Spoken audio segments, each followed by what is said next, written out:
you, Gina. You can call up the hearing. Monday, the first day of November 2021, Court Commercial Court 2 via Zoom at 11:15 a.m. before the Honorable Justice Sarah Williams, Appellate Jurisdiction 2021, number 15. Jamel Simons, the appellant, versus the Queen, the respondent.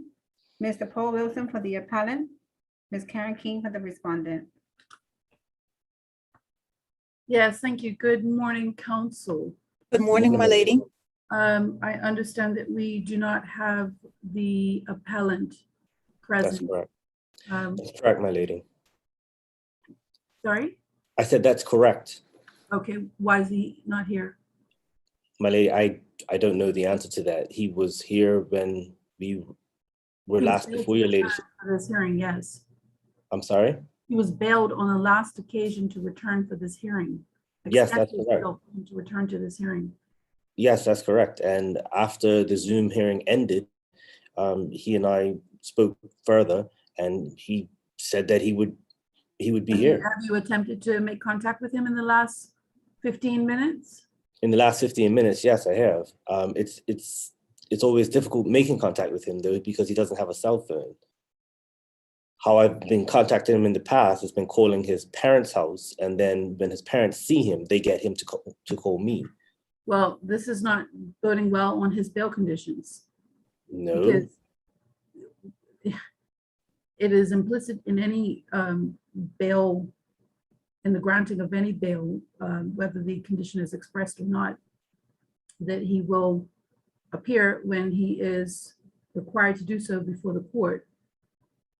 And at the very Yes. least, he should be contactable. Yes. I don't know why he's not here. What I can say is it's not usual for him to miss court. So I immediately, I think something must have happened to him. Maybe, I don't know, maybe he's gotten in an accident or something, but it's not, he doesn't, it hasn't been my experience that he doesn't show up to court when he's supposed to.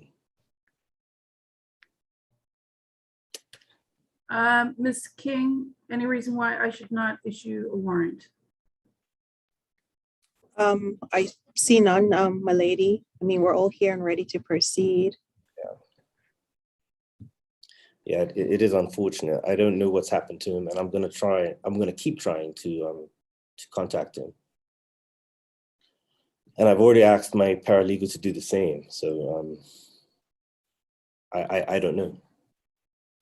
I'm rather disappointed that he's not here because I wanted And I'm to. also hesitant to proceed in his absence. I knew that you wouldn't really want to do that. So that's why I'm a little bit disappointed, because I wanted to get this finished today.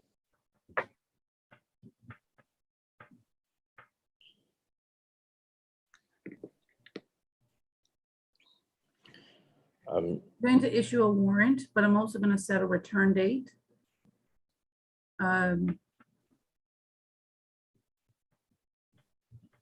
But I'll have to adjourn for 10 minutes so that I can confer with the court calendar. First of all, I'm grateful. Thank you for that. Just so that you can have further context about Mr. Simons, he does take care of his grandmother, and she's quite elderly. And he also suffers from health conditions himself. For example, he suffers from, I think it's called gout, and that flares up in his foot every now and then. But then he also has a heart condition. And so that's why. Prevent him from making telephone contact with you or the court to say that he will not be able to attend when required. No, I don't think that would have prevented him. But in my mind, I think, well, immediately, I think something must have happened where I'm going to check the hospital and maybe the police station as well. You can make your inquiries. I'm going to just, I will turn off my camera and we can return at 11:30 when I will come back with a proposed return date. Yes, and ma'am. you can address me further if you wish as to why I should not issue a warrant. Okay. Yes, ma'am. Thank you. Thank you.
All right.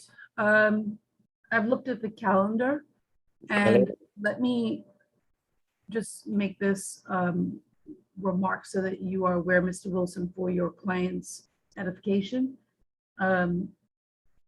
My calendar, my court calendar is blocked from now till the end of January next year. My lady, February is very competitive. So finding a new date is truly difficult for me. may I just interject? During the break, I was able to get a hold of Mr. Simons. Apparently, he was of the belief that we were due to continue at 2 o'clock this afternoon. Oh, we did move, did we originally, I think we originally said we adjourned this to 2:30 in the afternoon and then it was administratively brought forward. Is that it? yes, I received correspondence from Ms. O'Connor. And I did ask my paralegal to contact Mr. Simons. I'm not sure whether or not that was done. Apparently, it looks like it may not have been done, so that's probably our fault. Okay. So yes, he's on his way into the office right now. I Oh, I expect, see. yeah. You have instructions whether or not you can just continue? I didn't take instructions because I thought that my lady would have wanted him to be here, but I can certainly take instructions, and I'm sure he won't have a problem with me continuing, but I can just take instructions quickly. Yeah, why don't you take some quick instruction, please? Okay, will do. You can mute your audio so that we don't hear you corresponding with your client. Will do. Thank you.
Hello. Um,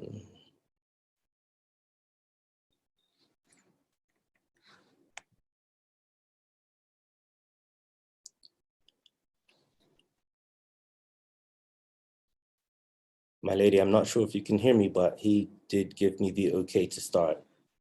All right, yes, thank you. I heard that, Mr. Wilson. All right, so let's continue. Thank you, ma'am. Let me say to you before you do take flight that I want to finish this by lunch. I really do. Yes, ma'am. And if that is not realistic, then we're looking at coming back in December. Okay. That's a reality. My calendar is full. Yes, ma'am. That's simple.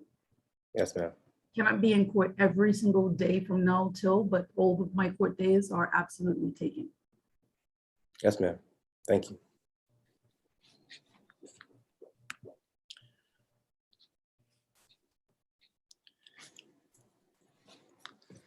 So my lady, over the break, it allowed me to regroup and regather my thoughts. And I just wanted to touch on the point about the learned magistrate's duty to consider the whole evidence once again. And of course, as your ladyship pointed out, yes, she has the right to withdraw consent once given, but she also had a duty to ensure that the appellant was aware that she was. In other words, she can't be equivocal. So just having consideration, for example, words spoken such as no, don't, and stop. Of course, those words would they would have the connotation that the complainant would be desirous of the activities complained of to be stopped. However, the context means everything. So, for example, if someone said no, don't, stop, that those words, when spoken, would of course convey their dissatisfaction with the activities that were complained of. But if they're saying it in a suggestive way, then there is that to consider as well. And my lady, I also wanted to draw to the court's draw to the court's attention the fact that the complainant doesn't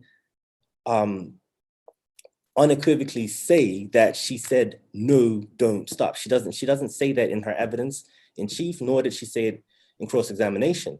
What she did say, however, was things like, well, she admitted that she was sending sexual signals, and then she said something to the effect of, well, he can think what he wants, right? So if she's saying that, if she's saying things like he can think what he wants, then she's acknowledging that she's not being as equivocal as possible. So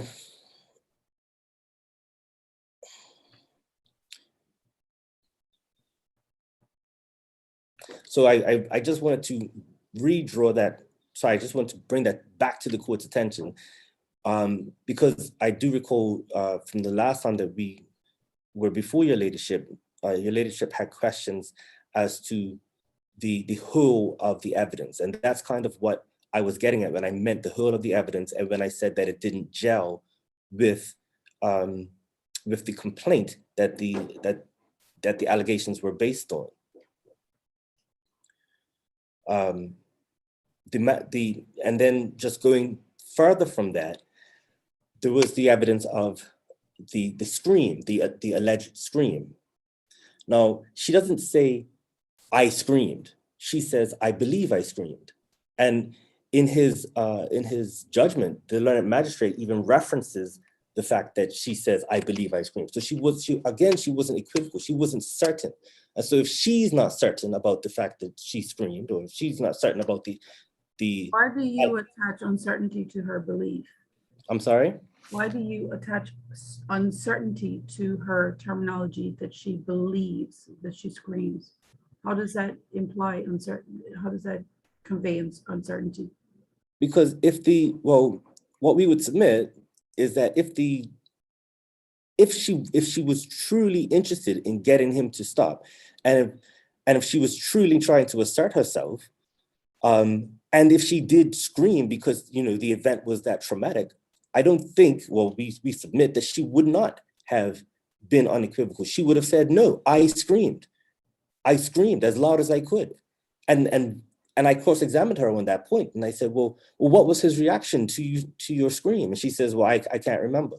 But the picture that she painted for the court, for the trial magistrate, was that he would have had to have been, the appellant would have had to have been right in her face. He would have had to have been like, his face would have had to have been maybe 6 or 7 inches from her face. If he was holding her arms back or pinning her arms up as she says he was, and that she screamed at that moment, then she would have screamed literally in his face. She says, I don't remember what I said. And she doesn't say that her eyes were closed or anything like that. She says, oh, I believe I screamed. Oh, but no, I can't tell you what he did. And things like that. So what I'm saying is, if she is not sure, then how can the court be sure that she screamed? She's not sure. So how can the learned trial magistrate have been sure?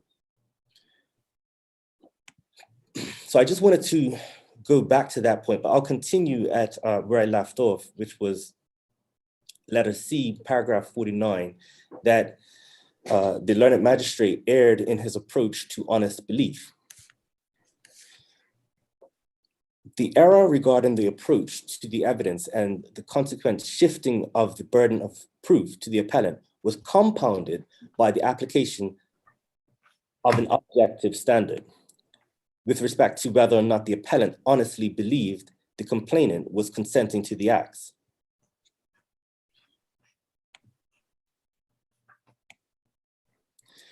We respectfully submit that the court conflated the question of honest belief with that of reasonable grounds for that belief. This placed an undue burden on the appellant. The only question for the court, which we submit should have been kept separate and shown in his reasons to have been so, was whether the appellant honestly believed the complainant consented. And in reviewing, quote, in reviewing all of the evidence relating to the determination of the honesty of the accused belief, it is then that the learned magistrate should consider the presence or absence of reasonable grounds for that belief. However, it should have still been noted that the presence or absence of reasonable grounds is merely evidence which can assist in making a finding. It is not to be construed as if the absence of reasonable grounds means that the belief was not or could not have been an honest one. The learned magistrate, we respectfully submit, fell into error by imposing a burden on the appellant to satisfy the court that not only he honestly believed the complainant consented to the activity, but also that he held reasonable grounds for that belief. Had the court not shifted this burden to the appellant, any uncertainty expressed by the court, which amounts to reasonable doubt, would have entitled the appellant to a finding of not guilty. Can you take me to the magistrate's ruling where he does that reversal of burden? Yeah. It's on page, there are 2 areas.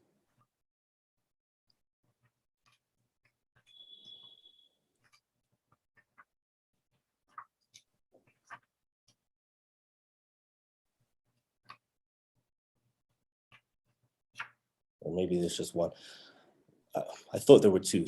Anyway, the one that I'm looking at right now is on page 3 of his judgment, and it's in the paragraph that has the caption, analysis of consent issue. Yes. The last point that he makes, point number 3, if she did not give consent or withdraw consent after giving it, did the defendant honestly and reasonably believe the complainant consented to the sexual assault? How is he putting that burden on the defense to prove? Well, what we're saying is that he's conflated honest belief with reasonable grounds. The defendant didn't have the duty to, An honest belief has to also be a reasonable one. No, no, that's not what the law says. Okay, well, take me back to where the law says that it can be unreasonable, or it does not have to be reasonable. No. The law is not saying that it can be unreasonable. What the law is saying, it's found at section 233, subsection 5 of the criminal code. And I get to it a little further down in my submissions, but I can go there now if my lady wants me to. Yeah, I want to see what the test is. Right.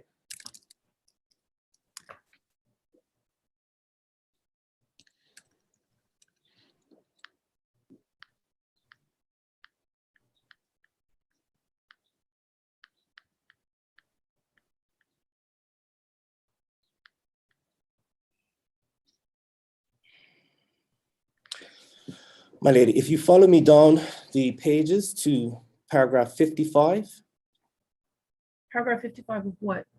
of my submissions. Are you taking me to the criminal code in that? I I want to know what the test is, why you say that the belief doesn't have to be a reasonable one.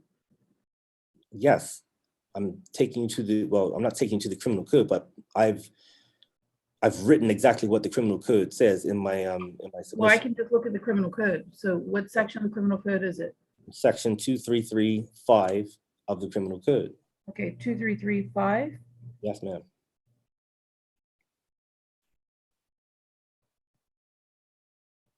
Have you reproduced the code in your authorities? I should have done. I think so. It's fine if you don't. I'll look at it on my tablet. I just wanted to see if there was a quicker way to get to it. So I reproduced the criminal code. I have it in front of me. Okay, so in relation to assault, you can go for it. I'm sorry, I can go. You can take Keep me going. to it. I have 2335 in front of me, Yes, ma'am. Yes, ma'am. Right. So unless you want me to read it quietly. either or, whatever is best for the court.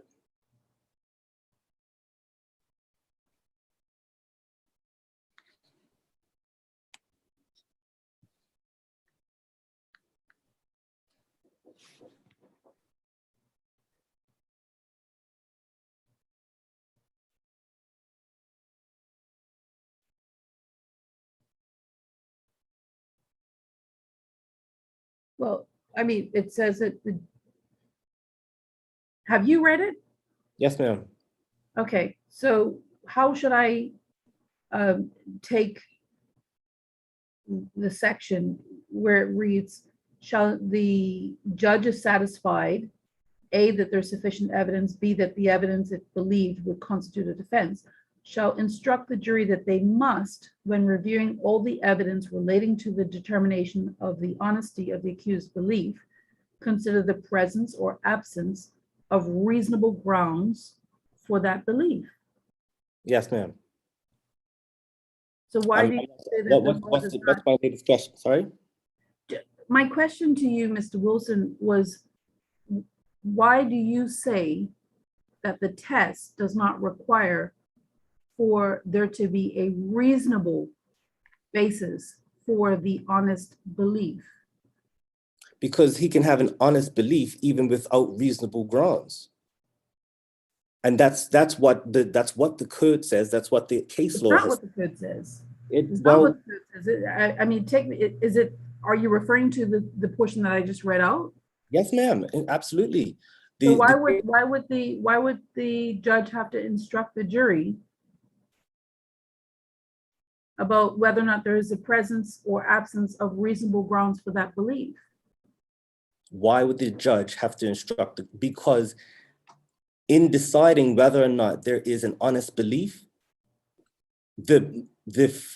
whether or not there are reasonable grounds for that honest belief is evidence. It's not if there are no reasonable grounds, then there cannot be an honest belief. That's not how it's supposed to be read according to the case law authorities. All right, take me to a case law.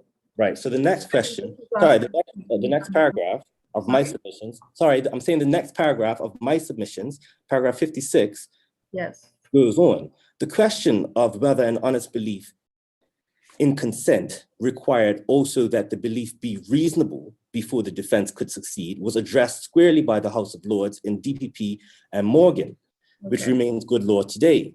In Morgan, the House of Lords addressed the following submissions by the defendants. It is submitted on behalf of the defendant that these passages embody a misdirection insofar as they indicate that the Crown can establish the element of mens rea necessary to support a conviction of rape if they satisfy the jury that a defendant's belief in consent by the prosecutrix, though honestly held, was not based on reasonable grounds. The correct view in law, it is urged, is that the Crown must negative an honest belief in consent, and that the question whether or not there were reasonable grounds for such a belief is no more than a factor, albeit an important factor, in the evidence to be considered by the jury in deciding whether there was an honest belief held. Whether the belief was honestly held. So you say what I should take from this is that it's not a requirement, it's just very important evidence for any tribunal of fact to take into account. Yes. Okay. And not only take that into consideration, but you have to, all of the evidence was supposed to have been considered by the learned magistrate. And we're saying that one, he erred insofar as he didn't, or at least he didn't show reasons. So once he says, okay, right, first he's supposed to say, okay, I don't believe the defendant. Then he's supposed to say why I don't believe the defendant. Then he's supposed to turn to the rest of the evidence and the whole of the evidence. And then he's supposed to give reasons as to why he's going to either accept or reject that. And in doing that, he's supposed to, one, the Crown should have negated the honest belief, but in him assessing whether or not the Crown's negative the honest belief, then he's supposed to have regard for whether or not there are reasonable grounds.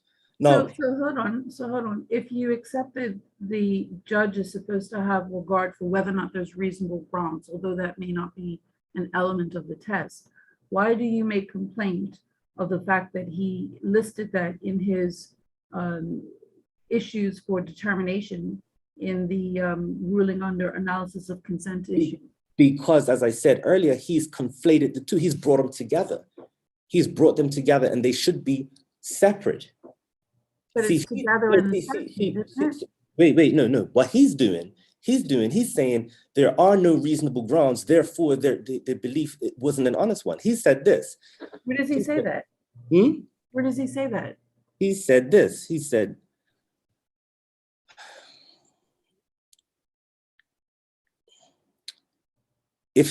all right, the sole issue for determination by this. Where am I reading? Okay. I'm going back to analysis of consent issue, the analysis of consent issue.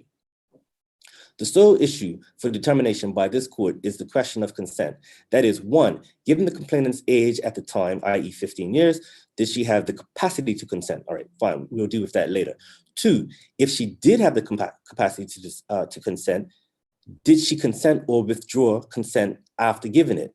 And three, here's the one, if she did not give consent or withdrew consent after giving it, did the defendant honestly and reasonably believe the complainant consented to the sexual assault?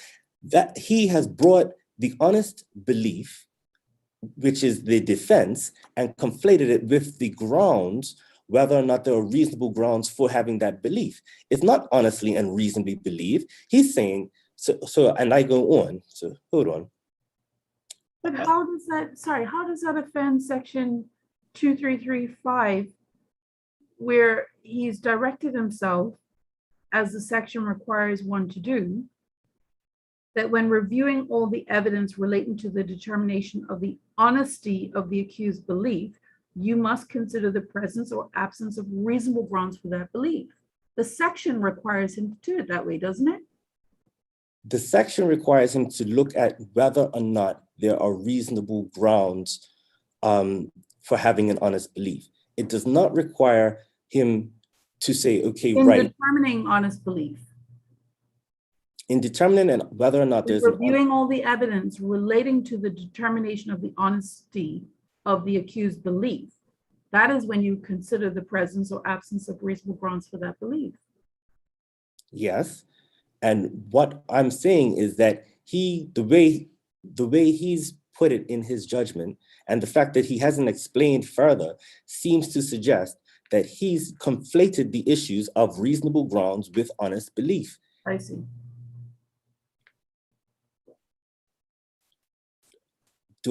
I know that I fleshed this argument out more so. So let me just continue, please, my lady. Yes. Paragraph 58 of the submissions, my submissions. The majority of the House of Lords in Morgan agreed with this submission. Their holdings are set out at the beginning of the very long and somewhat complex judgment. Lord Hailsham reasoned at page 183. In rape, the prohibited act is intercourse without the consent of the victim, and the mental element lies in the intention to commit the act willy-nilly, or not caring whether the victim consents or not. A failure to prove this element involves an acquittal because an essential ingredient is lacking, and it matters not that it is lacking because of a belief not based on reasonable grounds. And later in his reasons, once one has accepted what seems to me abundantly clear, that the prohibited act in rape is non-consensual sexual intercourse, and that the guilty state of mind is an intention to commit it, it seems to me to follow as a matter of inexorable logic that there is no room either for a defense of honest belief or mistake, or of a defense of honest and reasonable belief or mistake. Either the prosecution proves that the accused had the requisite intent or it does not. In the former case, it succeeds, and in the latter, it fails. Since honest belief clearly negatives intent, the reasonableness or otherwise of that belief can only be evidence for or against the view that the belief and therefore the intent was actually held. Mhm.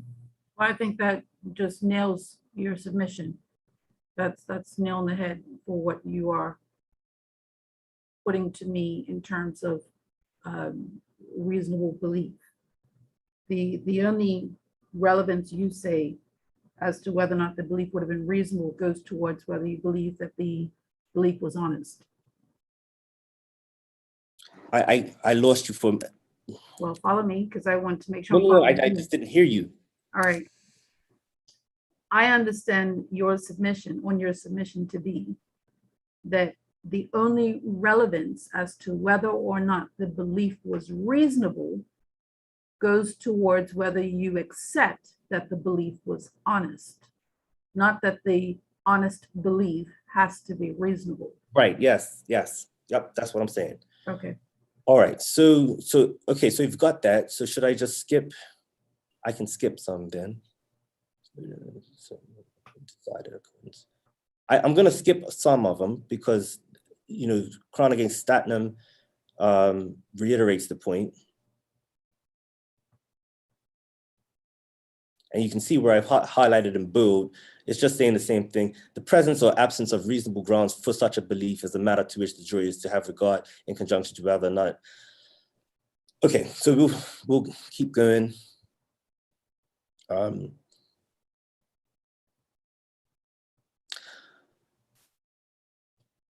At 61, the Privy Council uses the same logic with respect to self-defense in the case against murder.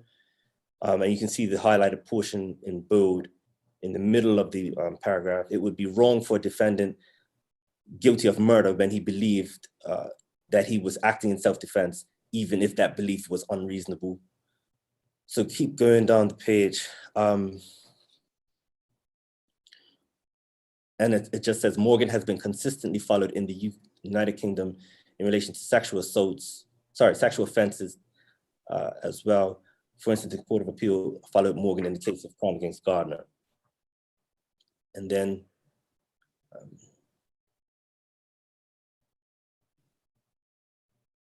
I conclude this section by saying, we therefore respectfully submit that the London magistrate erred in his reasons when he held that the appellant's belief that the complainant was consenting had to be a reasonable belief. And we say this because the Crown did nothing to negative that honest belief once it was raised by the defense. once it was raised by his evidence in chief and her evidence in cross. And again, I'll remind your ladyship of, when she said, well, he can think what he wants. So continuing on then to the ground that the learned magistrate failed to consider a defense arising on the evidence. My lady, I'm going to skip paragraph 64 and begin with 65. Accordingly, at the crux of the Crown's submissions in relying on the statutory age by which consent can be given, there is the question as to whether the appellant had reasonable cause to have and did in fact have the belief that at the time the complainant consented, she was 16 years of age or older. In cross-examination, the appellant stated clearly that he knew he was older than her by a few years, but he, quote, thought the complainant was older than 15, end quote. The appellant thought the complainant was older than 15, and there was no evidence, i.e. nothing that the complainant did or said at the time, which would have or ought to have made the appellant think otherwise. The Crown suggested that he ought to have known because she didn't have a bike, but respectfully, nothing can be concluded from a person not having a bike. Indeed, during cross-examination, where the evidence was adduced by the Crown that the appellant thought the complainant was older, it was also his evidence that he did not have a bike, and he was older than her.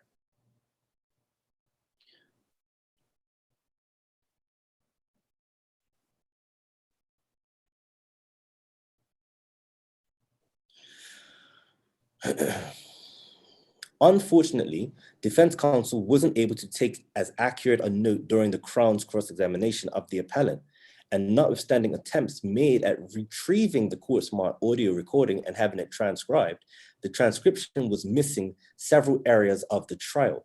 However, the following represents the essence of the Crown's cross as to the complainant's age. And of course, I'm happy for Ms. King to correct me if I'm wrong in any of these questions and answers. It's fair to say that you led Ms. Burgess on. Answer: I did say ... It's fair to say that I led her on. The next question I wasn't able to record, but I did get the answer. He said, I had just gone 18 a few weeks prior. Question: you were older than Ms. Burgess. Yeah, I was older. Sorry, I was a few years older. You knew she wasn't 16. I thought she was older. You knew she was in high school. I knew she went BI. Yes, I knew she was still in school. You would have considered yourself more mature. No, I wasn't more mature. You were more worldly. I think ... I had more experience. You would agree it's easier to hoodwink a 15-year-old. I wouldn't say it's easier to hoodwink a 15-year-old. Next question, not recorded. I wouldn't accept that because 15-year-olds could have more experience. You knew she wasn't 16 because because she didn't have a bike. I never had a bike, ... So no, I didn't think Was there that. any evidence about the average age of students who graduate from Bermuda Institute? I don't recall that. That wasn't raised in cross-examination? No. That's No. surprising. What was the relevance of saying you knew that she was in high school? There was no follow-up cross-examination from the high school? No, my lady, I don't recall. I don't recall that. There may have been. Is that not something I can take judicial notice of? You could take judicial notice. You could, but there is also, which never, I don't think came out in evidence. It may have come out in Ms. Prockel's evidence. I did try and look through Ms. Burgess's evidence, but Ms. Burgess did stay back a year. So there was that. So Was there again, evidence of him being aware that she had stayed back a year? I do not think there was evidence of him being aware that she We're stayed. talking about his belief. This is all relevant to his belief. Yes, He had yes, an honest belief. yes, it is. So the information that on the evidence that he was aware of is that she was a student at Bermuda Institute, and he thought that she was, Oh, hang on, my lady. No. Did you say that this is all about his honest belief? This part is about his believing him her age. believing her age, right? To be older. Yes. Yes, ma'am. Just making sure. So no. But admittedly, that is an area where I fell down at trial. That is an area where I should have cross-examined, but didn't. Well, no, I'm not criticizing you. I think it's more surprising of the prosecutor in cross-examining your client. This is a cross-examination of your client. Yes, ma'am. Those questions were. My question would be more for the prosecutor, why the prosecutor didn't go further. What's the point of the prosecutor putting to the then defendant that he was aware that she was a high school student if that wasn't, Ms. King, I don't know if you were were you the prosecutor at trial?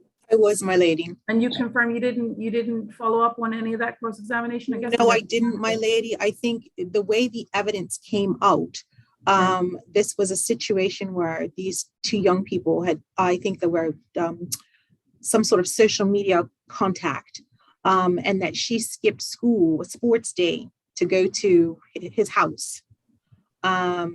And that is as far as I took it at the time. And the evidence was that she skipped school with her friend. He picked them up on bikes or whatever. They didn't have bikes at the time. They were 15. But no, I didn't. But the relevance of that cross-examination was to establish what his belief would have been in terms of her age. Yes, my lady. And you putting to the then defendant that he was aware that she was in high school was to establish that he was aware that she would have been high school age. Correct. But we don't know what the high school age is. Yes, I see your point, my lady.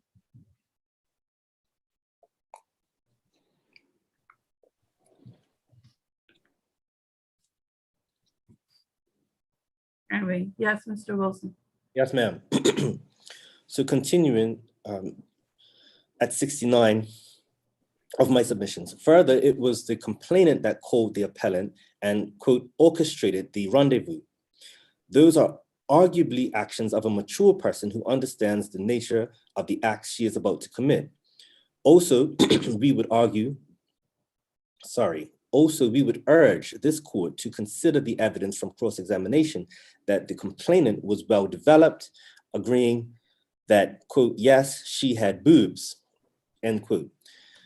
And given that the incident occurred in April 2002 and the complainant's birthday was in June, she was literally only weeks away from turning 16. So we would submit that it was reasonable for the appellant to think that the complainant was, this should say 16 or older.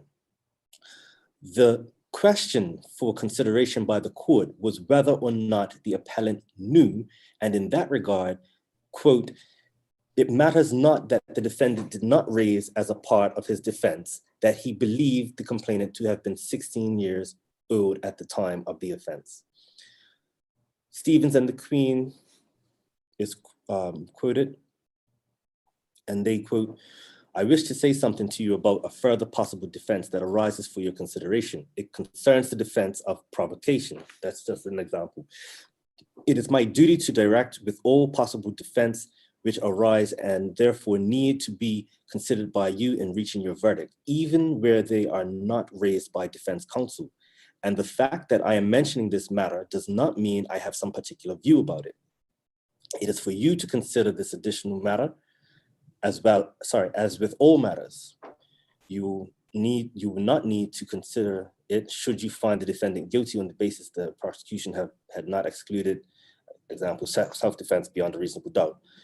On the evidence, my lady, of the appellant under cross-examination, it became clear that he thought she was older, not 15 years old as she was at the time. Accordingly, it was incumbent upon the court to direct itself as trier of fact on the alternative case open to the appellant on the evidence, per Stevens and the Queen. The duty of the trial judge, finally, it is important to remember that the directions required of the judge in a criminal trial depend upon the real issues in that trial. It is not the judge's functions to give an exposition of the law that unnecessarily goes beyond those issues. In a properly conducted trial, the issues will be defined substantially by the law, by the way the parties have conducted their respective cases. Nevertheless, the judge retains a duty to instruct a jury concerning any defense, even one not raised or pressed by a party, or indeed disclaimed by the parties, that fairly arises on the evidence and therefore needs to be considered by the jury in reaching their verdict. It is no answer to say that the jury verdict means that they rejected. For the interest of time, my lady, I'm going to skip to the last sentence of this paragraph, and it starts, the learned primary judge's failure to leave the jury. Yeah, let me just make this general comment. I don't need for you to read through your submission. I can read your submissions. Definitely. So I don't need for you to just read them for me in the hearing. You can truly just argue them and make your references to your skeleton arguments. I mean, the benefit of your submissions, and they're very detailed, is that I can go back to the points and see how you have committed to them in writing. Yes, ma'am.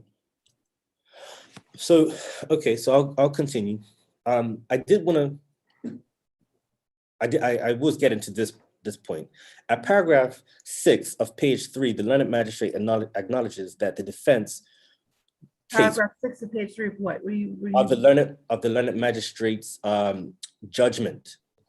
Okay, you gotta let me know what document you're referring to. Yeah, you're right. You're right. I should have included that word, judgment. The learned magistrate's judgment. Paragraph 6, his judgment is not numbered by paragraphs on my copy. What page of the record? What page of the record? Page 3. What page of the judgment?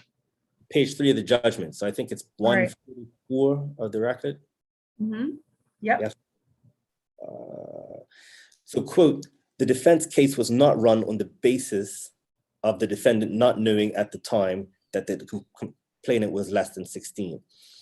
Yet, at paragraphs 2 and 3 of page 4 of his judgment, the learned magistrate seemingly disregards the defense that arises in that he acknowledges the appellant's evidence that he thought she was older, but says it was made by the way. And we say, well, of course it was made by the way, because that was a defense error. So obviously it was a by the way statement and not something that the defense focused on, which was clearly a mistake.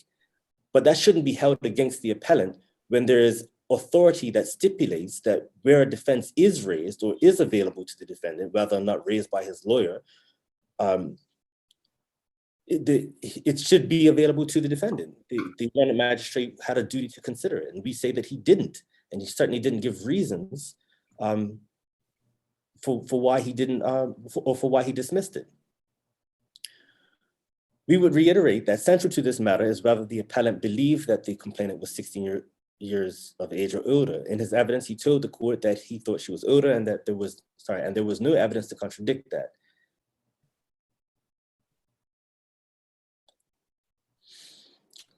My lady, the last section is that the learned magistrate misdirected himself.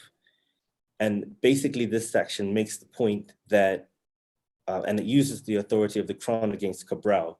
And it says where there's conflicting evidence, any benefit should go to the defendant.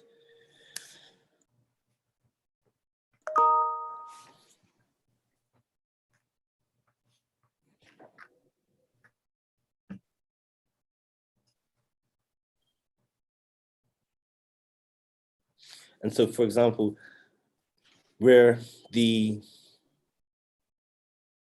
complainant's evidence was that she believes she screamed, we would reiterate that a person knows whether or not they screamed, yet somehow the complainant wasn't sure. In any event, if the complainant isn't sure, then the learned magistrate couldn't be sure. That's what we would say. We say that the appellant's evidence was that she didn't scream. The appellant's evidence was that she was moaning and groaning and seemed to be enjoying herself. the learned magistrate did criticize me in the fact that I didn't put to the complainant that she was moaning and groaning.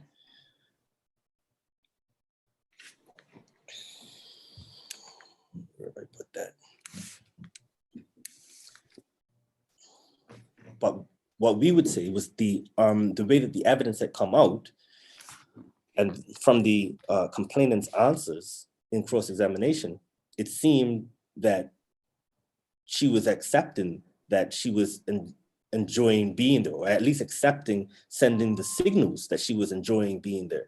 And that's why I drew your lady's attention once again to her saying that he can think what he wants.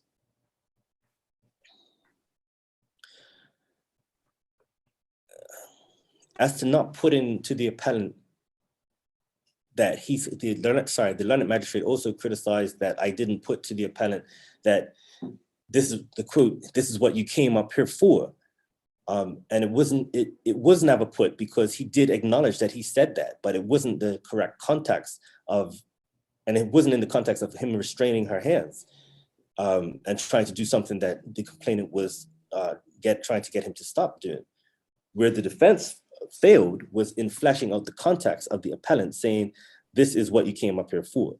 That was an error, but it should not have been regarded as fatal to the appellant's case, because there is still overwhelming evidence that she was sending signals that she intended to have sex with him. And there's no evidence other than her own that at some point she told him to stop. And so the benefit in any case of conflict should have gone to the appellant. And my lady, unless her ladyship has any further questions for me, just in the interest of saving time, the conclusion can be read by the court, I suppose.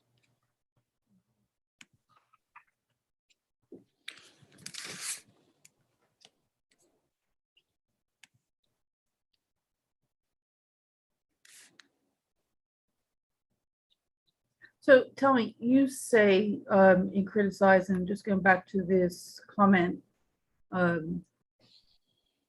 or this terminology used by the magistrate, by the way, in terms of the age issue, you Yeah. say that the magistrate did not consider his defense of a reasonable cause to believe that the complainant was 16 years or older.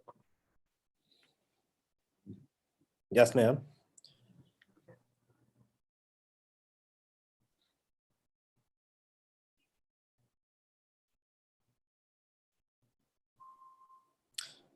My lady?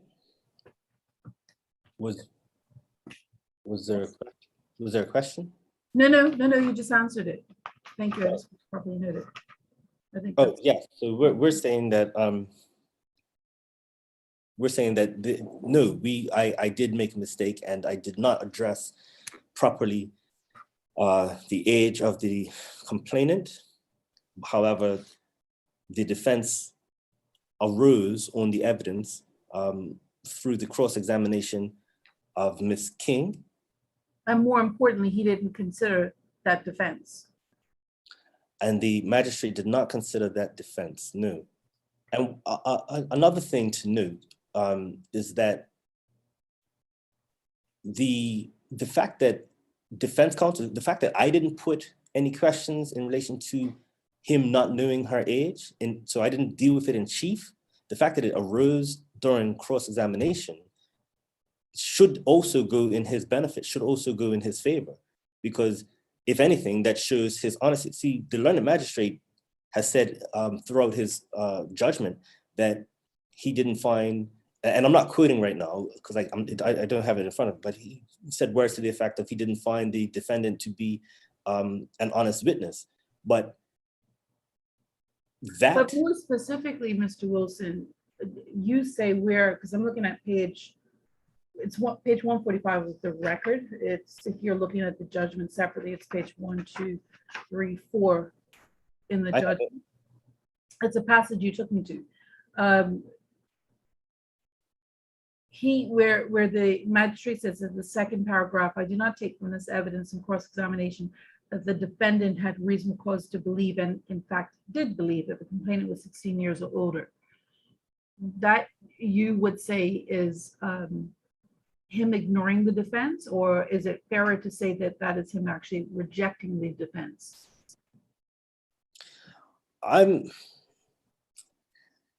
To me, when I read this, I'm still left with why. I'm still left with questions. So to me, he hasn't given sufficient reasons. To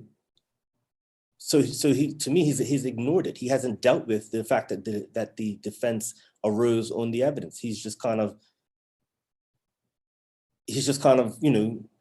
looked at it as a by the way comment. And, that's what he says in the very next paragraph. His statement that he actually thought she was older was made by the way, and there was nothing more indicating any cause for it.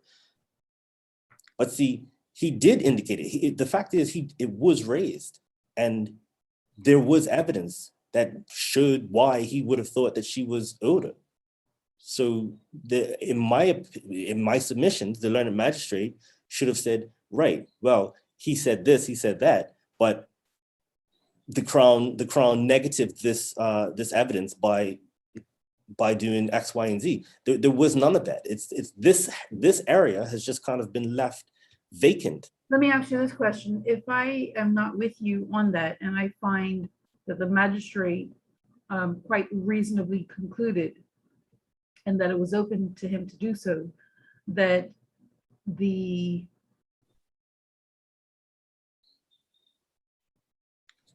appellant's defense that he had reasonable cause to believe that the complainant was 16 years old, if I find that the magistrate reasonably rejected that defense as opposed to ignoring it, and that the evidence properly established that she was in fact 15 years old, which is not in dispute before us in any event, what does that, where does that take us? Because Well, that negates consent. Does that not bring it into the matter an end to the matter? factor? Yes, my lady, that this defense is central to the issue. This is the crux of the issue. And I don't know whether or not the Crown intended to run the case in this way, but the age didn't seem to factor until after the fact. And I'm not looking to blame. Let's say that I find that the evidence more so established on any reasonable analysis of that evidence. The Crown did not provide cogent evidence that there was physical resistance or force, resistance from the complainant or force by the appellant. But there was very compelling evidence that she was 15, as that's not controversial, and that the appellant knew that she was under 16. How does that impact the charge of sexual assault, as opposed to something like unlawful carnal knowledge?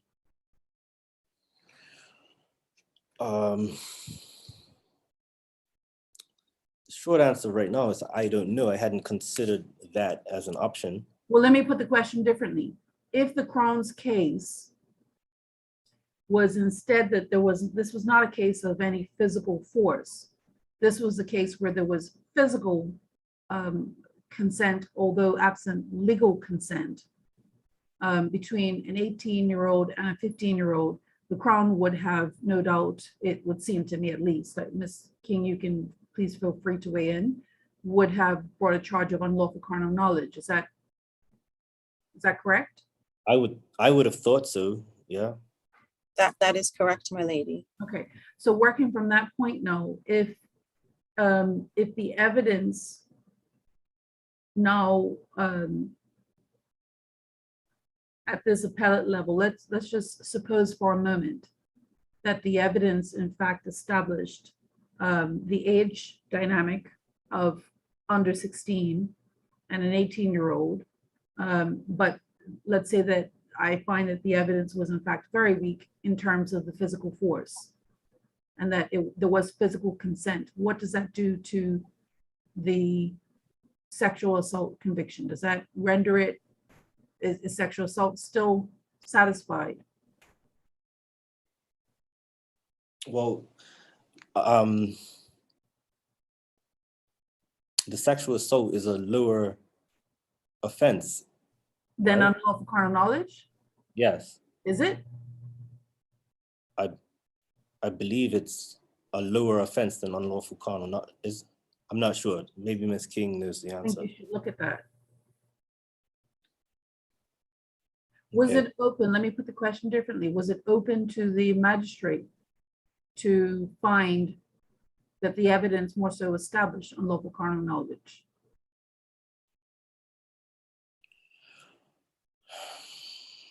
I would have thought it would be open to the magistrate based on what the Crown alleged. Yes. That the Crown did not charge unlawful carnal knowledge. I think it's a point that I would like to truly hear you on. I might invite you to file some supplemental submissions just on that question. Right. Yes, my lady. Because you have in your submissions, Mr. Wilson, you've taken it in, I think, two macro portions. Number one, the question of the evidence as to whether or not there was a physical force involved in the sexual act. Because all of your submissions have been geared towards the evidence that basically she was a willing participant. Yes. And then the second part of your submissions obviously deals with the age element of consent. If I accept your submissions in the first portion, that the evidence did not prove a case of, I'm going to use the word physical force. I think that's probably the clearest way to put it. That's fine. I'm fine with that. So if I accept your submissions on that first limb, but I reject what you have to say about the age, does that land us in the terrain of, does that just simply mean that the sexual assault conviction is still safe because age made it impossible for her to lawfully consent and therefore sexual assault was established? Or does sexual assault require some kind of force? Or are we looking at unlawful carnal knowledge? And if so, is it open to, was it open to the magistrate and is it open to this court to look at that? These are all questions to my mind that I don't invite a cryptic response to. I actually would like a considered submission. Yes, ma'am.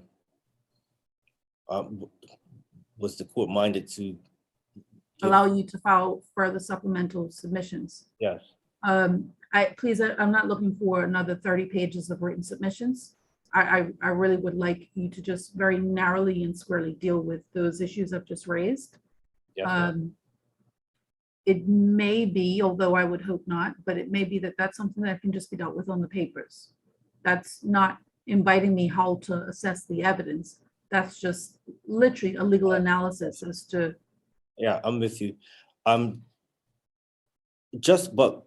Before Ms. King starts, and before we wrap up, I just wanted to quickly address something that Ms. King said about the social media site. It was the complainant's evidence that's how the two had met, but it was the defendant's, the appellant's evidence that he didn't have, and to this day still does not have any social media. So I just want the court to have that in mind when considering whether or not there was sufficient evidence for the magistrate to conclude that she was 16 years old. Did the appellant give evidence as to how he met her? Yes, the appellant said that he met, was that from what he recalls, they met in town, and he got her number, and they were calling each other, or she was calling him. They spoke maybe 2, maybe 3 times on the phone before. When he met her, was she in school uniform? Or was none of that? I don't know whether she was in school uniform. I don't think there was evidence as to whether or not she was in school uniform when they met, but that's not, I mean, he doesn't take issue with her being in BI. He says that, okay, I knew she was in BI, but I thought she was older. And again, I think it came out either in Ms. Burgess's evidence or Ms. Crockwell's evidence that Ms. Burgess stayed back. So there was that as well. But again, we didn't run the case on her age. That was kind of something that came out. And what's the appellant's, sorry, just on the point of age still, what was the appellant's evidence as to why he thought she was older? It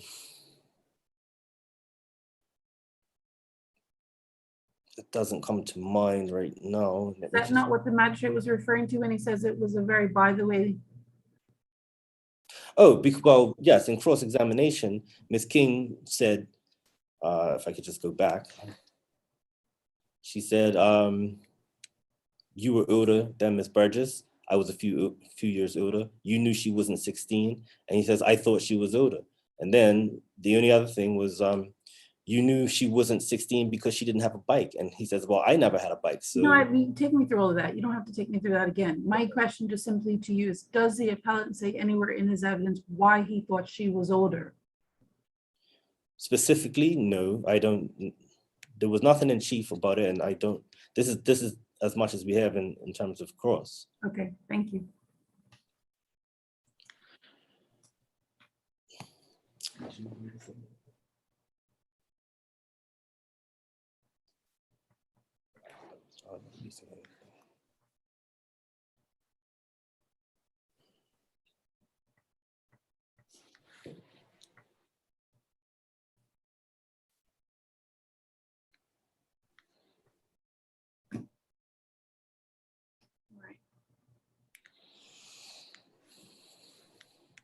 Thank you, Mr. Wilson.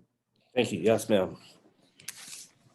Yes, Ms. King. Yes, my lady, I'm not sure if there are any actual areas which you want me to respond to, or if I can just comment on the submissions that were made by my learned friend. You can comment. I don't think that you have to, I mean, obviously I've heard from Mr. Wilson at length, so there's no need Yes. to give me any superficial summary or narrative of the evidence or anything like that. You can just hit directly the points that you want to respond to. Yes, I know, my lady, my learned friend did make a lot about, there was a certain passage where he referred to when he cross-examined the complainant in relation to what had happened in the bedroom and how she was wearing a skirt. And the response was, sure, you wore the skirt for easy access. And my lady, I would say to this court that that response would have had to have been something that is a matter of interpretation. Sorry, we're in the record, because that's one thing that my lady, that was in.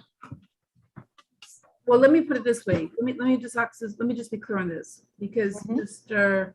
Wilson has provided me with a binder dealing with a transcript. Yes. And I obviously have the magistrate's notes. Yes. What do you want me to refer to when I now come to write my judgment when I'm dealing with the evidence? I would think, my lady, the magistrate's notes. Mr. Wilson, any difficulty with me dealing with the magistrate's notes? You don't take issue with his notes, do you? No, ma'am. All right. Okay, so I can look at the record then. Yes. Where in the record am I looking at in terms of her evidence? My lady, if just in my learned friend's skeleton submissions at page 7, and there's a reference there, paragraph 26, and he's laid out the questions and answers, and I think it begins with question 53. Okay. He's rubbing your thighs eventually, and he starts fingering your vagina. Do you see that, my lady? Yes, I see it. Yes. And then at point 54, the question was, you gave him easy access by wearing a skirt, didn't you? And the response was sure. So to that, my lady, I say that is a question of interpretation. what we had here was a situation where we were fleshing out events that had happened back in 2002. We were now in 2021.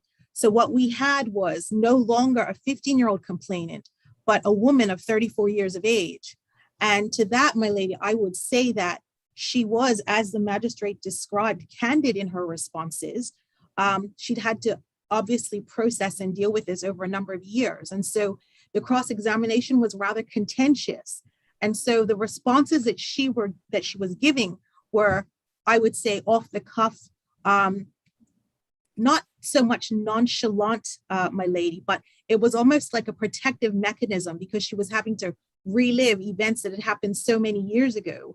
This was something that had happened 19 and a half years previously. So I don't think anything turns on the responses that she was giving or that my learned friend was able to elicit from her.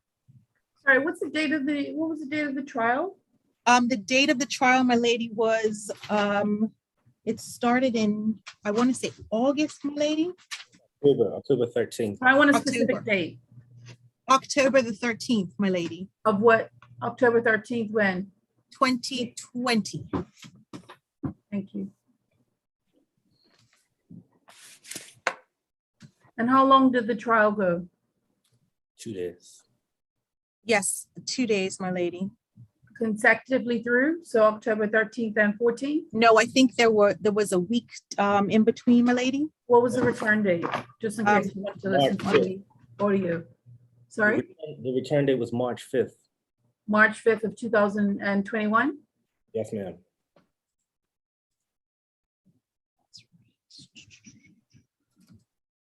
Why was it such a long, I believe COVID. oh, is it, okay, all right, that's fine. It was COVID related. Yes, ma'am. Actually, my lady, we actually started on the actual 29th of September, 2020, That's, yeah. and we continued on the 13th of October, 2020. Right. So what happened on the 5th of March then? That was the date of the judgment, my lady. Oh, I see. Okay, yeah. But the evidence is between the 29th of September and the 13th, of yes. October. And it concluded on that day. And the complainant's evidence was on the first day of trial? Correct, yes, my Did she lady. finish on the first day of trial? She did. All right, so that's where the complainant's evidence is. Yes, it was the entire day. All right, thank you.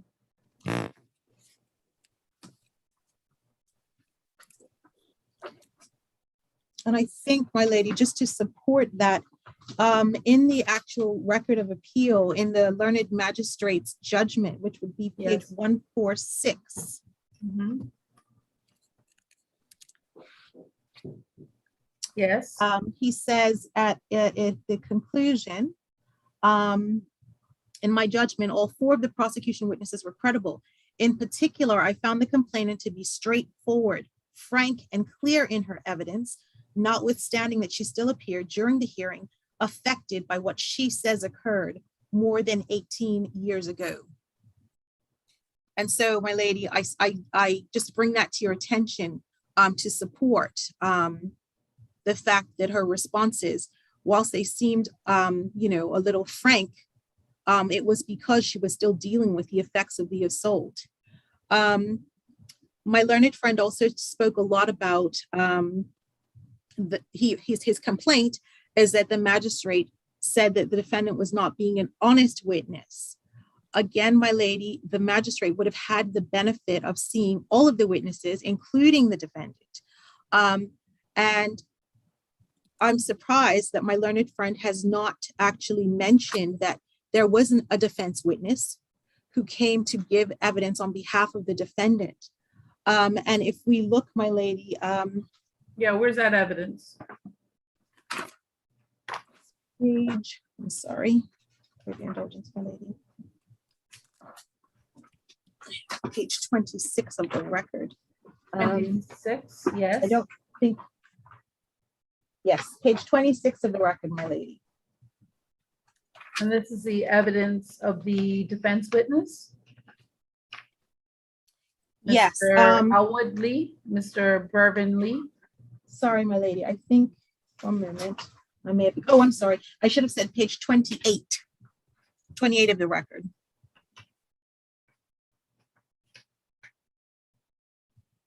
Is that Mr. Anthony Young? Mr. Young, yes, that's correct. Okay, so who was Mr. Bervin Lee? Mr. Bervin Lee was the boyfriend of the complainant. He's her partner now. So he appeared as a Crown witness. Yes, he did.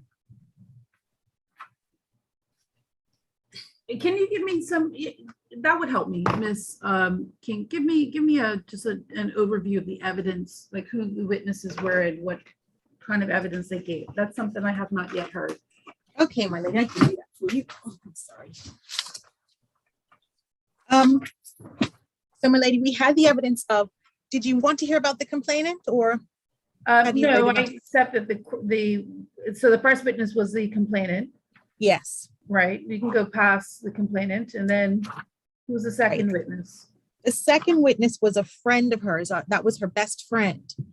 What page is that? And she would be, my lady, at page Is that 14? 20 of the record. Okay. And she recounts how they skipped school together. They were friends or acquaintances. It was, the complainant's idea to go, that they caught the bus where they went. And she recalls how they got to the defendant's house, that she remained in the living room whilst the complainant and the defendant went into the bedroom. Yes, I remember Mr. Wilson did refer to this evidence, yes? Yes. And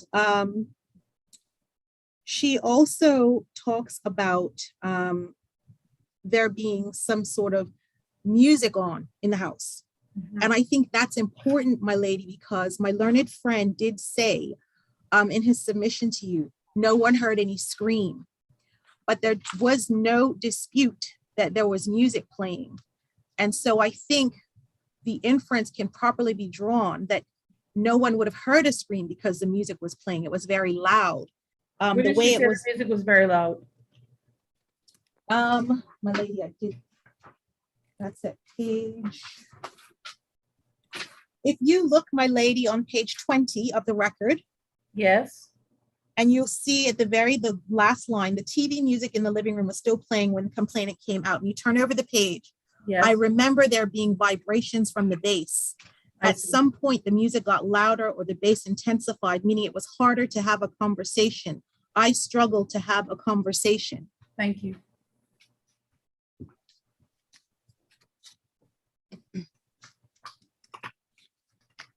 And then, of course, Miss Crockwell, the friend of the complainant, she then goes on to describe how she later saw the complainant who came out of the room looking disheveled, clearly upset and just wanting to leave the premises right away. And so they left.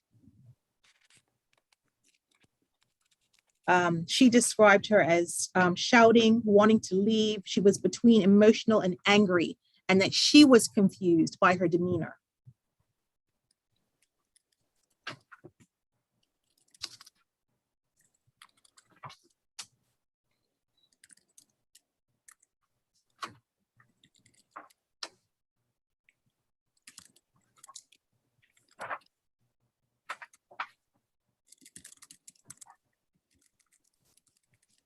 Yes. And then, my lady, after that particular witness, we had Mr. Lee, who was the present partner of the complainant. And his evidence basically recounted how there were occasions where they would see the defendant. And in one particular occasion, he said that she was, my words, behaving in a rather peculiar fashion. And he couldn't quite understand why that was. They were at, I believe, Oleander Cycles, and he had assumed that her behavior could be attributed to something that had happened with the repairs to a bike that they were there to see about. Okay, so the sexual assault occurred on the Crohn's case on what date? In 2002, in April. 30th of April. Yes, 2000 correct. somewhere between the 1st and the 30th of April, 2002, Yes, right? that's correct.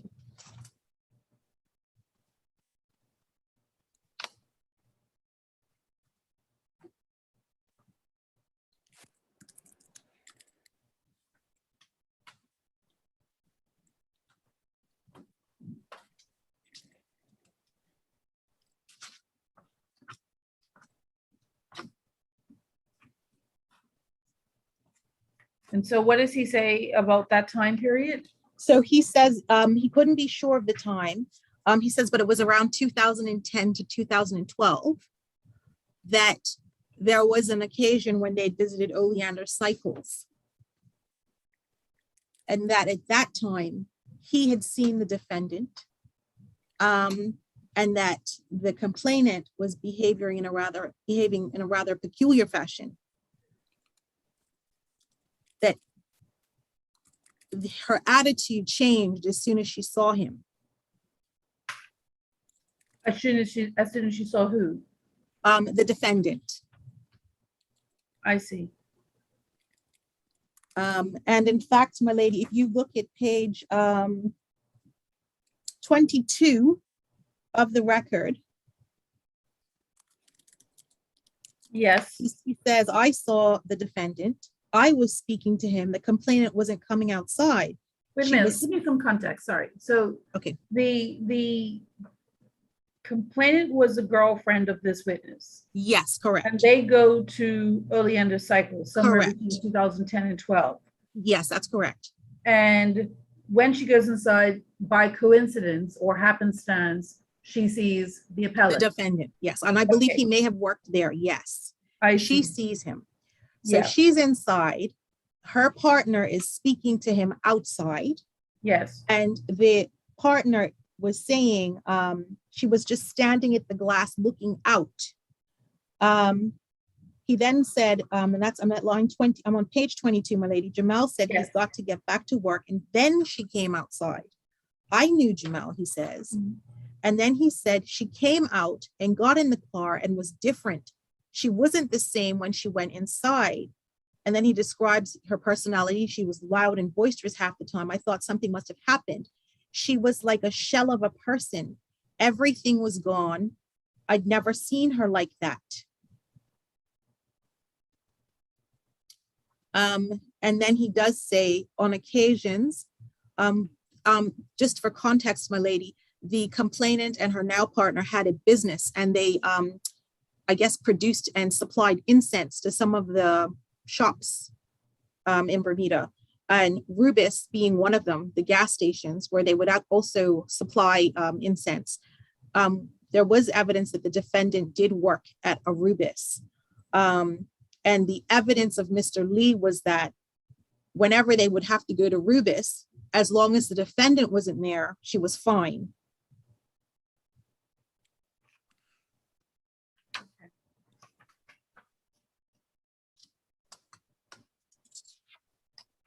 So he was not cross-examined. That evidence was not challenged by the defense.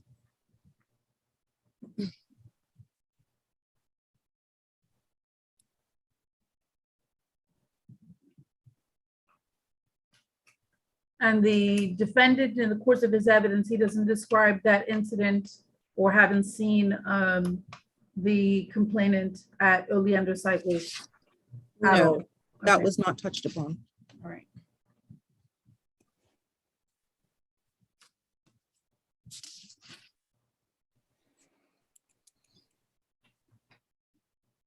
All right. And then. And then we had the OIC, the evidence of PC Wolf, and his evidence was just read into the record, how he carried out the investigation, All right. and that he arrested the defendant. Thank you. Yes. And then, of course, my lady, we had the evidence of Mr. Simons. And he gave the evidence of how the young ladies ended up at his house. In his evidence, or on his version of events, there were others present at the residence. And that is in dispute.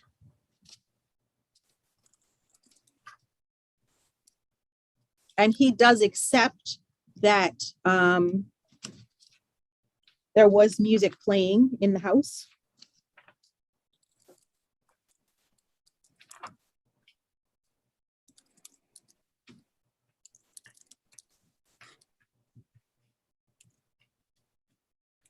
In fact, Sorry, my one moment, lady, one if you moment, look, please. One moment.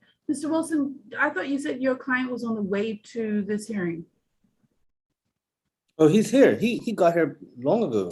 Oh, is he? Oh, is he present? Okay, thank you. Yeah. All right, okay, thank you very much. Mr. Simons, can you just confirm for the record that your presence, just affirm your presence?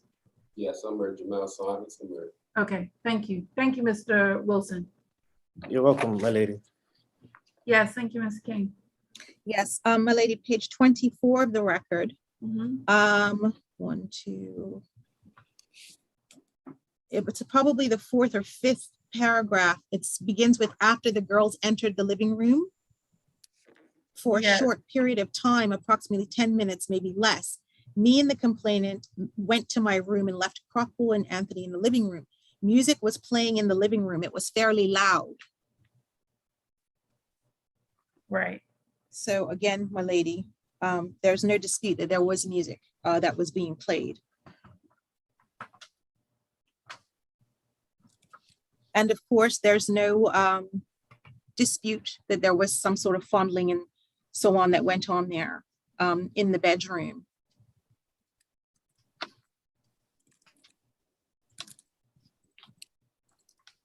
Now, my lady, what was interesting was that it was, in fact, my lady, if you, page 26 of the record, it's just about a quarter of the way down the page. I don't recall saying anything to the complainant. She said nothing to me. I then went in the living room to check my friends that were there and on the porch. The music was up loud. You could not hear it in the bedroom, not with the door closed. And then he says, I told one or two of my friends to go in my room to see if you can get some, basically, to see if she would give it up to them as well, give up the sex. I was talking to Anthony and Kyle. They went in there one at a time. It was brief, each in the room for 15 seconds. They didn't stay in the room. One of them said, it's cool. So, my lady, one of the complaints my learned friend made very early on, the last time we were here, was that his client was described as cold and callous. And the Crown, the respondent in this case, we would say that it was not necessarily his tone. It was the when evidence he was giving. Precisely, my lady. It was the evidence. The narrative he was describing. That exactly, and that I think, my lady, is where the magistrate describes, him as being cold and callous. Mhm. So, my lady, what I think it's very important to remember here is that the narrative that we have is one of a girl of 15 at the time. So we have to remember that at that age, teenagers, they have what I would say is imperfect judgment. They're naive, they're young, and they're inexperienced. So even though there is the evidence that yes, she went to this house, yes, she went into the bedroom willingly.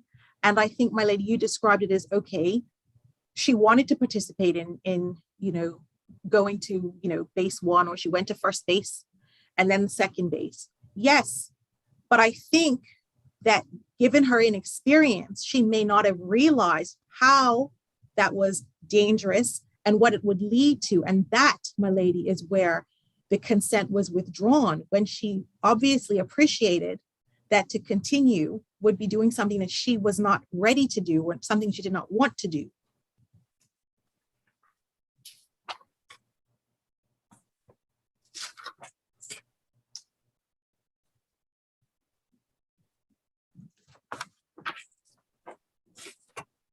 Now, my lady, my learned friend, in his submissions, yes, we concede, my lady, that we did not, and we could have gone farther than we did, but we didn't. We asked the question, you knew she was 15. My lady, my recollection though, is that you asked the question about being in school. There was no question about when one would graduate, but I think there was some evidence that they were probably in their third year of high school at that time. So I don't know if that assists or if it doesn't, but that's the extent of where we went. We didn't go any further than that. And I see where we could have. Now, my lady, at the end of the day, and I think that you have rightly raised it and you do see it, she was 15. Now, by virtue of her age, she could not consent. And in that respect, my lady, I think in our submissions, we did provide for the court the case of Aaron O'Connor, which speaks to that. And that was at tab, I think it's tab, well, I'm not sure if my lady has my tabs, but it was tab 30. Yes, I have them. Yes, my lady. And it says, my lady, at paragraph 3 of that judgment of the Court of Appeal, both unlawful carnal knowledge and sexual assault are offenses that carry the maximum, meaning they go on. And then it says unlawful carnal knowledge involves vaginal intercourse with a girl of 14 or over, but under 16. Sexual assault can be committed upon either sex and covers a wide range of conduct, including rape and other sexual acts. Subject to Is very only available to those who are under 18. Is that it? right. And my Well, lady, that's not my question is and at the time the appellant was 18 He years was- old. he was 19. Okay, so unlawful carnal knowledge would not be available to him. No, my lady. And All then right, well, I don't also, do any further submissions on that. Then that just brings it close to what I was asking. right, I wanted to know whether or not unlawful carnal knowledge was on the available to him at the evidence time. available. Well, my Okay. lady, unlawful carnal knowledge for us, because this was a historical assault, Yes. we would have had it been brought to our attention within the 12 months preceding the actual act. But this was an offense that was brought to our attention well after the 12 months. Yeah. And Well, you so, wouldn't proceed on unlawful carnal knowledge on the Crown's case in any event. The Crown's Right. case is that there was physical force. This was an yes, assault. that Yeah. is correct, my lady. Okay. And in fact, I think what's very important also is that we haven't had the definition of the sexual assault since this appeal started. So what we've talked about is an assault as is described in the criminal code under section 233. Yes. And my lady, I provided the case of Chase, and that's in tab 24. Okay. And in that case, it said sexual assault is an assault within any one of the definitions of that concept in section 2441 of the criminal code, which is committed in circumstances of a sexual nature such that the sexual integrity of the victim is violated. The test to be applied in determining whether the impugned conduct has a requisite sexual nature is an objective one. Viewed in the light of all the circumstances, is the sexual or carnal context of the assault visible to a reasonable observer? The part of the Here's body touched. Sorry, can I just stop you there? Mhm. There is no dispute that I've heard on the submissions that if the evidence were to be accepted on the Yes. Crown's case, Mhm. that amounts to a sexual assault. Mhm. If the Crown's case was believed, Mr. Wilson, this is an invitation for you to even weigh in. You have not made any submission to me in the course of these proceedings that would suggest that if the Crown's case, or that would refute that if the Crown's case, if the complainant's evidence was completely believed, that evidence would constitute an offense of sexual assault. Yes. Your arguments are obviously about whether or not there was evidence of consent Yes, among others. or issues relating directly to the question of consent. Yes. So Ms. King, you need not really spend much time Okay. addressing me as to what is a sexual assault, because that's not really controversial on the submissions. The Mhm. submissions really is whether or not the evidence on the Crown's case proved a lack of consent. Mhm. Okay, my lady. Well, my lady, I would say that obviously she could not consent by virtue of her age. Yeah. We say, my lady, that even though my learned friend said, she says, I think I screamed. I think, again, that's also another play on words. We're asking the complainant to recall events that happened many, many years ago. She says, I think I screamed. That does not mean that she didn't. And of course, we have the evidence, as I pointed out, that there was music playing. So it cannot be said that, oh, well, nobody else heard her scream. It could be that they were unable to hear her scream because of the volume of the music, which the defendant himself admits in evidence and says was fairly loud. Where's her evidence about where she says, I think I screamed? Where's that evidence? Can you take me to that? Yes, my lady.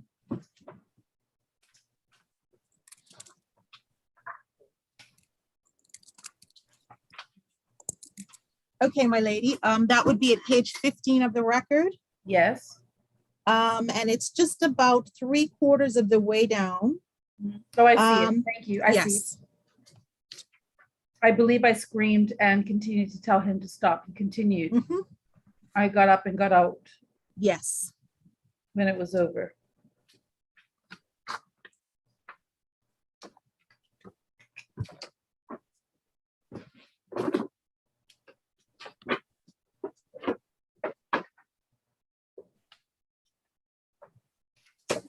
Thank you.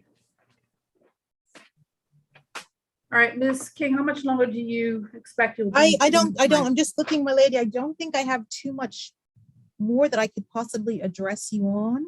Okay. I think, my lady, in terms of, and I think that you already addressed this point, when you asked my learned friend about whether or not, I would say, the young man's defense basically was applicable here to his client. You said at page 145 of the record, where the learned magistrate says, I do not take from this evidence in cross-examination the defendant had reasonable cause to believe. And in fact, he did believe the complainant was 16 years or older. If he did have cause, what was it?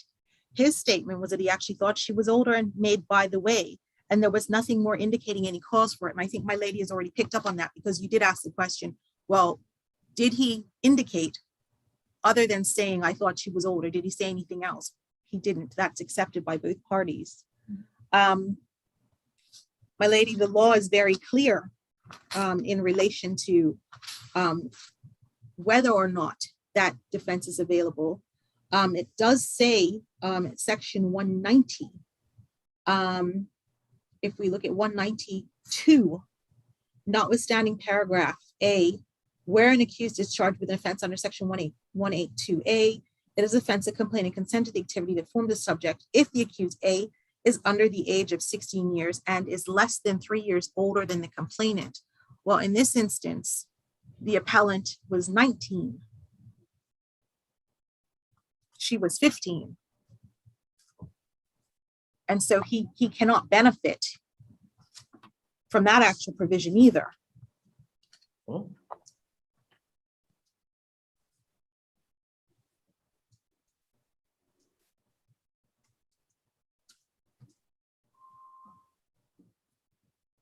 Yes. And so, my lady, I would just invite my lady to look at, the evidence in the round and also at the submissions provided by the Crown. We disagree that the learned magistrate misdirected himself or failed to consider any of the defenses that could have possibly arisen on this case, my lady. And we think, in our opinion, that it's a fair conviction and it is appropriate in all of the circumstances. Thank you. Unless you have any other questions for me, my lady, those would be my submissions. Thank you, Ms. King. Mr. Wilson, any response on the points of law? Just the one that he is entitled to rely on the defense. Mr. Wilson, please, can you raise your voice? Sorry, yeah. Just that he is entitled to rely on the defense, and we set it out at our paragraph 64 of my submissions. So just responding on the law, that's all that I would say in response. Thank you. If my lady allows me just maybe 30 more seconds, I just wanted to note, because there were submissions made by Ms. King about my client being cold and callous, and that we don't know what the magistrate meant, or a matter for interpretation. I'd just like to say that he could have gotten on the stand and not said any of what he said, but You said all of that in your original submissions to me. well, I don't want to invite you to try and take a second bite at the cherry. You can address me on points of law, but please don't accede to any temptation to just repeat your submissions, because I do recall you having very extensively submitted that shows the sincerity and the frankness of his evidence, the fact that he did not try to feign any sort of emotional performance. He just told it as you might have otherwise put it, like it is. yes, ma'am. Was that the point that you wanted to highlight? Roughly. And just that, well, obviously, if you remember that point, then you remember the fact that I didn't make the point about him being a cold and callous witness doesn't mean he's a dishonest witness. It's not, doesn't make him an incredible witness. Yeah. So That should not affect his credibility, is your submission. right. I'm not sure, please stop me if I did make this argument about we didn't endeavor to cross-examine Mr. Bervin Lee in any extent, because what we argued at the time of trial was that what he observed could have come from any number of reasons. The appellant had treated the complainant unfavorably, and there was a very significant sincere likelihood that she was harboring hurt feelings. She was 15 years old at the time and dealing I with... can't speculate, nor could the magistrate have speculated. The evidence was unchallenged, and the defendant did not give any account as to that incident, or why it might be that an incident like that occurred, or that it did not occur. I can't speculate into any of those things. I can obviously only look at the evidence, because that's all the magistrate could have properly done. Yes. Well, so then by that token, we also, well, okay. That's it from me then, Your Worship, my lady. All right, thank you very much. Because of my calendar, it is not possible for me to set a return date on this, but I do aim to come back with a judgment in 6 weeks, and I am going to deliver it in open court, as I do with these appeal matters. It will likely be wherever I'm sitting. It may be up in Sessions House that you are required to attend, or it may be in the commercial court buildings. All right, but it will in all likelihood be an open court proceeding, because I have many open court proceedings that are coming up between now and December. And I do expect that, in fact, I think I start a jury trial on the 22nd of November. Yeah. So it would be nice if I could get it out before I start that trial. If not, it may be soon thereafter, but it may very well be that you hear from the registrar that you're required to come up to Sessions House wherever I'm sitting, okay? Please, Mr. Wilson, it will be important for you, and I would like to see your client's face as I make this point, please. His bail is extended, and the condition of his bail is that he will be informed and he will be contactable through you by the registrar when giving notification as to what the return date is. So the expectation of the court is that in reaching you, Mr. Wilson, we reach your client. Yes, ma'am. It will not be good enough to be told that your client was not contactable because you could not make contact with them. Yes, All ma'am. right. So, Mr. Simons, you need to make yourself available to be reached by your lawyer on any given day within reasonable notice. Your lawyer should have same day access to you. So you need to sort that out because that is the expectation of the court in extending your bail. All right. Yes, sir. So you can wait to hear the communication via email. By, if not the registrar directly, it will be obviously someone on behalf of the registrar. Okay. All right. Okay, so your bail is extended Thank and judgment is reserved. I'm grateful. Thank you. Court hearing Thank you, my adjourned. lady. Thank you.